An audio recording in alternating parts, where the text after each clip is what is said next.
Hi friends, it's Valerie. Welcome back to my channel and welcome back to this week's What's for Dinner. If you are new here, I would love if you would hit that subscribe button and join my YouTube family.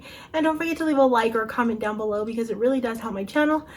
This week's What's for Dinners are going to be pretty simple. I've had a pretty exhausting week, but I did want to make some meals for you guys still. Nonetheless, I wanted to put a video out because I hate to disappoint people, but I hope you still enjoy them. There are some simple things, but let's just get started.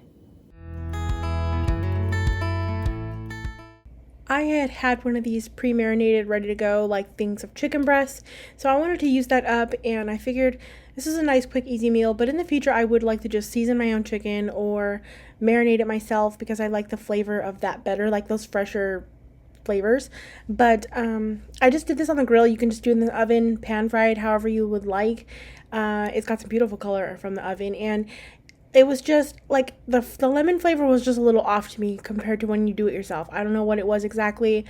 We still ate it. It was perfectly fine. I only was able to eat half of it. It comes with 2 large chicken breasts in there. So it could definitely become, like, you can cut it down to become like 4 pretty good sized pieces. And I ended up having to like save part of mine. I think it'd be really great on like a salad, but having it on it like it's on its own like this, it was just, I'd rather do my own seasonings.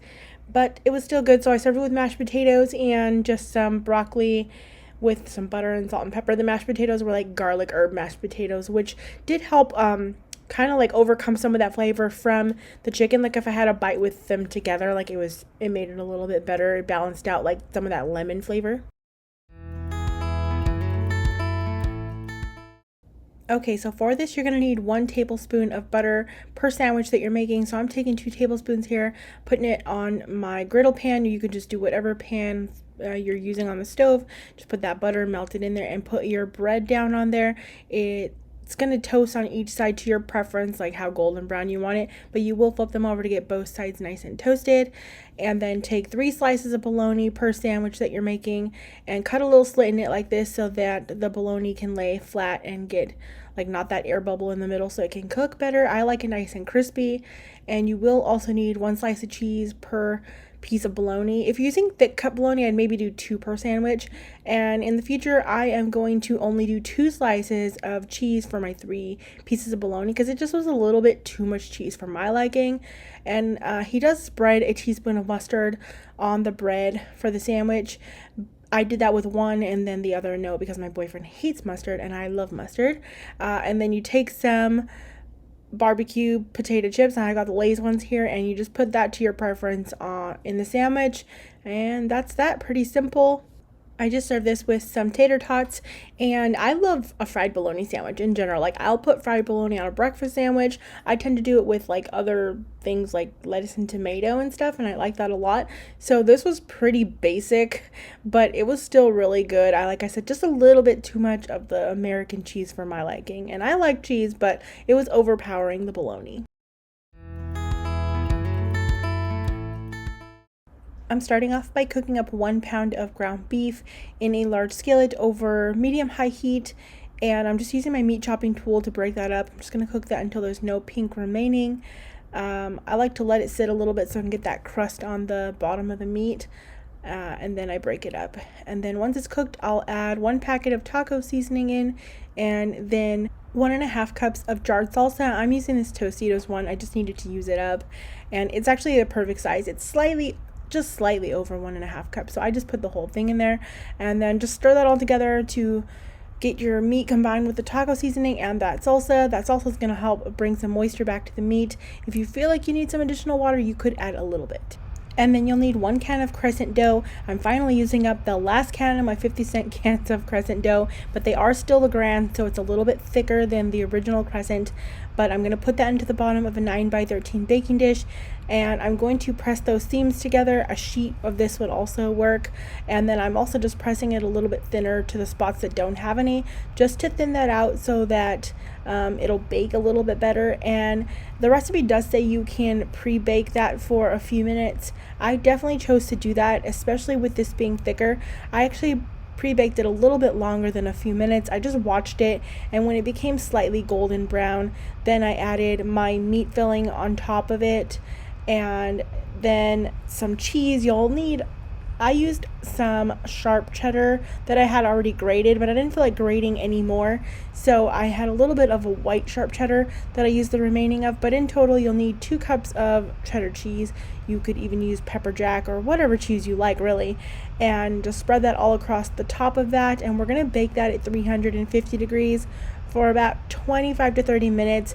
I did reduce my cooking time on that end since I pre-cooked the crescent a little bit longer. I just recently had so many issues with like biscuits and things like that being too doughy when I added things on them. So I figured this would be an easy solution. The meat's already cooked, so it doesn't need that long in the oven. It's mostly just for the crescent dough and to melt the cheese. So I just adjusted that to my preference, watching it and making sure that the crescent dough was just golden brown and cooked through. And you will just serve this with whatever your favorite taco toppings are. I did lettuce, tomato. I just bought like a pre-made package of some guacamole, sour cream, and some hot sauce. I like a lot of toppings, so I did put some extra on the side, kind of like a salad, because I like a lot of topping per bite. And then I served this with some Spanish rice as well on the side. This was delicious. We both love this very much. My boyfriend said he really loved this a lot, so definitely got to save this to make again. And it's also very easy, so that's a plus. I had been wanting to try out Aldi's chili like in the can with no beans and see if we liked it. We actually really enjoyed it. These hot dogs like really reminded me with that, like to be on the side of like Wiener Schnitzel, if you've ever had that. We really liked that, and I just served those up easy, onion, cheese on top, and I made some of like the frozen Red Robin fries on the side, and it was quick, easy, and really good. I've started by bringing a large pot of water to a boil, and I added 2 tablespoons of salt to that. I like to heavily salt my pasta water, and then you'll need some elbow macaroni. I like to use the large macaroni noodle, and then just gonna go ahead and cook that until it's al dente. You want it to be still tender, but with enough to be able to still be baked.